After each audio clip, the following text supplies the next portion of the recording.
Hey guys, welcome back once again, and thank you for tuning into All In TV's StarCraft 2 commentary. I am Slide. With me here is Legend, and this is our third Hongun replay pack game that he sent us. And if you haven't seen the other two, you should go back and check them out. They were also very good games. One of them against Bios Benishiwa. Very exciting games. Yeah, this is our exclusive replays. No other community website has these games. So we're very excited to cast these games. And we have Protoss versus Terran, the ever OP Terran, going against one of the best Protoss player, HongunPrime.WE. Yeah, and the Terran player in Niromod? Yeah, let's go with the Terran player. I'll call him Nero. Like the Roman Empire? Emperor? At any rate. Yeah, let's talk a little bit about our channel, All In TV, StarCraft 2. Yeah, we'll be bringing you guys mostly the higher level Korean games. Not necessarily the pro gamers, but very high level masters player into grandmasters.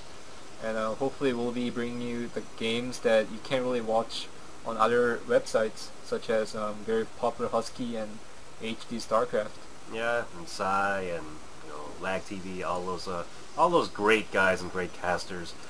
Yeah, who's your favorite caster, would you say? I don't know. I would have to say Lag TV, just because they're entertaining to watch, and honestly, that's what's more important to me than actually watching the game. This is how dedicated I am to StarCraft. I watch it for a comedy, not the actual analysis. Very professional here on All In TV StarCraft 2, of course. How about yourself, Legend? I do, of course, enjoy Husky, but I have to say Artosis and Tasteless are my absolute favorite. Oh yeah, I mean, where live casting goes, Tastosis, no one even comes close to them. Husky Day 9 actually make quite a good duel. Yeah, definitely. Yeah, and other channels out there such as Psy StarCraft, Total Biscuits, very good casters as well. And yeah, back to our channel, we will also be doing some of our own, as in myself, Slide, and Legends 2v2 replays. We're not exactly the best players in the world, but we're high diamond. I think we're okay. Yeah, we're ranked first in our Diamond League division, so we're really not a bad players. We'll be bringing you very high level 2v2s. Yeah, we hold our own occasionally against Masters players. And yeah, hopefully we'll be trying to bring some lower league games too, to provide some analysis, as well as just have a little bit of fun, just for the sake of it. And now back to this game, our Terran player, and yeah, our Terran player throwing down 2 racks now after going for a 1 rack's gases expand, I believe. Yeah, just very common on this map, since Terran found out that they're across positions, such a long distance to really attack. And also Hongun putting down the Nexus after Gateway. Yeah, I really like that. A lot of players, when they see the expansion going up, they I don't know, they tend to go into like the Super Saiyan mode where they feel like they need to put pressure on and deny the expansion or something, But Hongun, on the other hand, here he's going to throw down his own expansion while just poking a little bit with his stock guard against these non-stim, non-combat shield Marines, which he should easily be able to do with a little bit of micro, losing just a little bit of health in that stalker there. Yeah, always so annoying until a bunker gets up. And we're just gonna have some downtime here. So Slide, tell me what's your favorite StarCraft 2 unit? Favorite StarCraft 2 unit? You're really putting me on the spot here.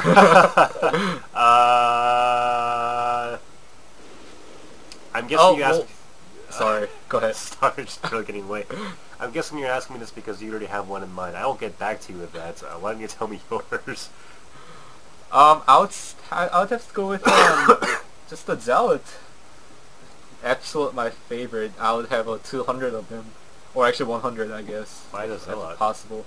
It's such an honorable unit that fights for Ire with his life. Just charges into an enemy's line. Is that just like an indirect quote? Quote?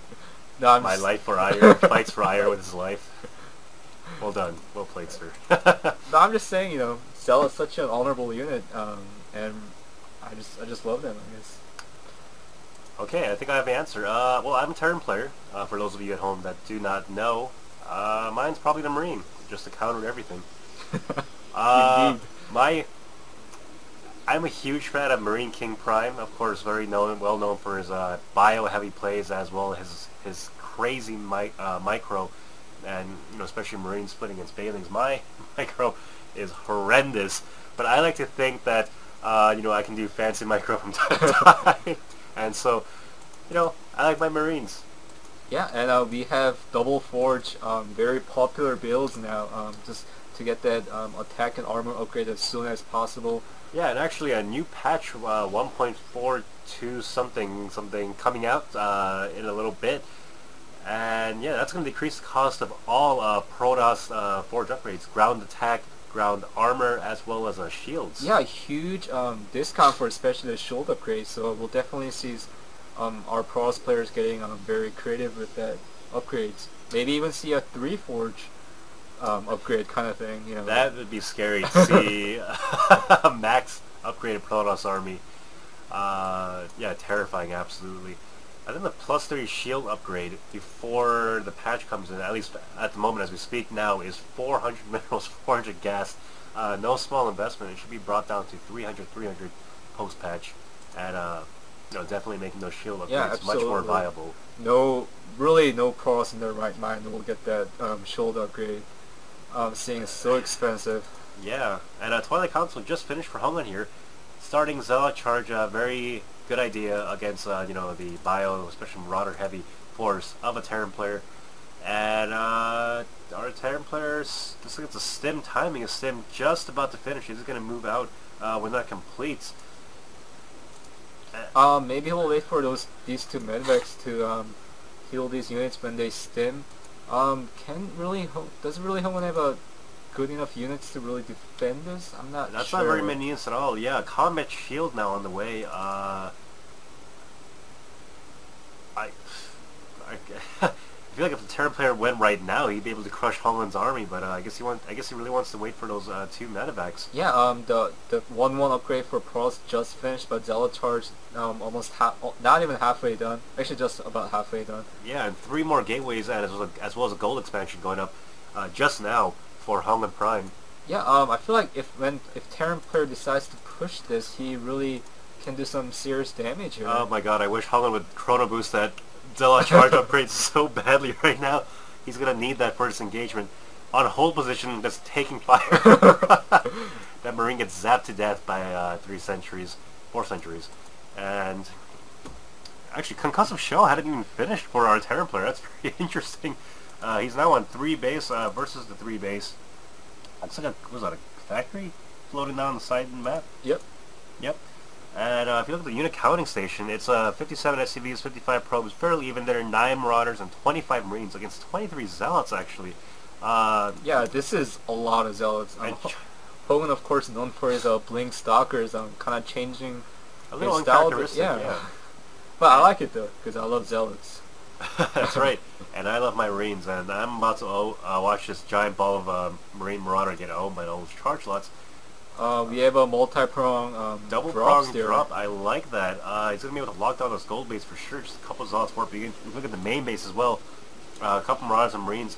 Going after that Twilight Council looks like is Niromod, strange name, Terran player, going to push in from the middle as well. It looks like he's not. Yeah, I feel like Hongun is definitely waiting for that main push, but he's not really bringing his main force. He's not really dealing with these drops that well right now. He killed a lot of probes there. He lost every single probe in the expansion. Not enough stalkers. Terran player just picks up and goes. Plus, was it +2, +2? +3. Yeah, +2 had just finished. For Hongun here, and his Zealots are that much stronger. Now an armory going up for a Terran player as well as a few more. Yeah, look at this worker's kill tab. He killed about 17 probes in the engagement. Terran player backing away. I feel like that was really unnecessary, seeing as he's up about 30 in supply. Of course, he's upgraded very far behind. Just 5 very brave Zealots charging in and immediately get taken out. You know, oh. Sorry, I just had a brain fart there. I forgot what I was gonna say. That happens. Yeah, sorry, I was gonna say I'd love to see a Terran player here actually take the gold expansion and put a planetary there, as he knows that Hongun has Twilight Tech and most likely will be going High Templar after this, and there is a Templar Archives now on the way instead of Colossus. And without that Colossus range, you know, Planetary Fortresses do very well against Sentry Zealot. Yeah, we have two empty medics just very bravely just flying across the map. Yeah, I think that's just a missed rally there, and yeah, Niromod definitely getting the better end of the exchanges up to this point. And yep, fourth command center, or yeah, third expansion now coming, Fourth. fourth expansion now coming. I can count, I swear, coming up for Niromod here, and the income, not well. I guess Hongun's mining more gas, but Niromod quite a few more minerals. And looks like Ghost Tech now on the way, cloaking about halfway finished, and just a little bit of harassment from that one medevac, one very red marauder in that medevac, probably just bleeding everywhere inside, now getting healed. I don't understand why medevacs can't heal units while they're sitting inside of them. Like, is there here, get out, get out onto the battlefield so I can heal you, where it's more dangerous. Yeah, it's very weird. I really would love to see this Ghost Tech being done a lot sooner, seeing as he saw a lot of Zealots, which meant he saw Twilight Council Tech, which means he's gonna seed up Storms and Archons eventually. So all those Terran players out there, if you see a lot of Zealots, definitely get the Ghost a lot sooner. And yeah, and if nothing, you can snipe the Zealots just for the heck of it. And definitely should be seeing him building a lot more command centers, seeing as he's floating at almost 2,500. Yeah, definitely legend. Niromod should have taken his entire side of the map or something by now. Nice stutter step micro against those rocks. That is a lot of medevacs, actually. Yeah, and we're gonna see a huge one lonely stalker in the front of the battle there, getting a couple of shots in. Terrible force move by Hongun, surprisingly blocking those Zealots off. Botched EMP as well. Sloppy engagement from both players. Hongun's army actually getting split up, wasting that charge and just a couple of reinforced Marines. And if Terran player needs to, he can just pick up and get out of here. Hongun is going to back up. Those four Archons looking very scary, however. He should probably take this factory out in the middle of the map. Yeah, crossplayer 3-3 done. These armies are absolutely scary. Yeah, definitely need to land some very good EMPs before engaging this army. Yeah, and 2 attack just finished for our Terran player. 2 armor almost done, starting +3. 4 more ghosts on the way. Look at the unit counting station. There's already, just 1 ghost. I guess a couple of them went down in the last battle. And Hongun looks like he's going to push here. If he can get some nice storms off, he should be in good order. Yeah, I also have to fault this Terran player for sticking with way too many Marines to my taste. He only has 7 Marauders out and 60 Marines. Of course, Marines very good against Zealots, but not very good against all these Archons and High Templars. He scans and is probably just saying to himself, "Oh, SIHT." And these Zealots doing work on the Marine Marauder, and Niromod's bio cornering itself there against the supply depots where the Archons are just tearing it to shreds. Picks up a couple of them, throws them into bunkers, but it's not enough. Too much DPS from these Zealots and Archons, and it looks like Hongun's actually going to take this game. That's very interesting. He was down for a lot of the game supplies. Archons just going nuts on this bio army, just without the proper EMP and a lot of Marauders. These Archons just went nuts. Yeah, 313 Archons. This one has 20 kills. He's making 23 kills. He's an Executor, and it's 12 kills on this one. 8, 11, and bunch of ghosts getting feedback. Well done, and looks like he's busting up the ramp. This should be GG. And leaves the game. By GG, I mean rage quit. So Niromod is he taps out, and wow, Hongun making a pretty nice comeback. I felt like he was playing from behind for a lot of the game. Yeah, look at all these reactors. I just don't agree with this, and he definitely could have used a lot more production facilities. He was on almost on 4 base, and he only has 7 barracks, if I can count right. Yep, 7 barracks. And look at how many gateway does Hongun have. 6, 8, 12.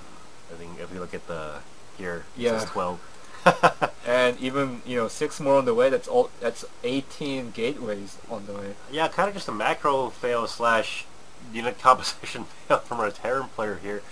That's a common mistake a lot of players make. They can expand well, they can engage, fairly well. Building production facilities, enough production facilities to keep up with your income. That's something. It's a very important skill and asset to have and keep on top of. A mistake that I myself could, commonly make.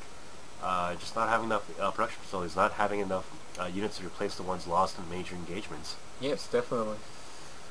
Yeah, and Hongun Prime now takes looks like 3 for 3 games, at least the ones we casted, versus a Masters. He was the number 5 in his Masters division last time we checked. So these are definitely a Masters slash Grandmasters replay here. And actually, Hongun, his best matchup is PvT at about 65.2%. Yeah, if you can believe that. Interesting when most Protoses are getting stomped up by Terran opponents. Yeah, we will not speak of Hongun's 14% PDP ratio. Oh, I guess I just talked about it. You did just talk about it, unfortunately. At any rate, thank you for those of you at home for tuning in to us at All In TV StarCraft 2 commentary. I am Slide, he is Legend. Yeah, tell your friends, subscribe to us. We need your help. Please watch our games. Yes, we're begging you. And comments, on our videos, criticisms, compliments, whatever. We'll take them all. We have thick skins, I promise. Yeah, just, we can't really take anything. Just, I don't care. And I'm just really happy to cast these games along with my very handsome partner, to say the least. I think it's about time we wrap the game up here. Thank you for tuning in to All On TV StarCraft 2 commentary. I'm Slide, he's Legend. Goodbye. Alright, fine.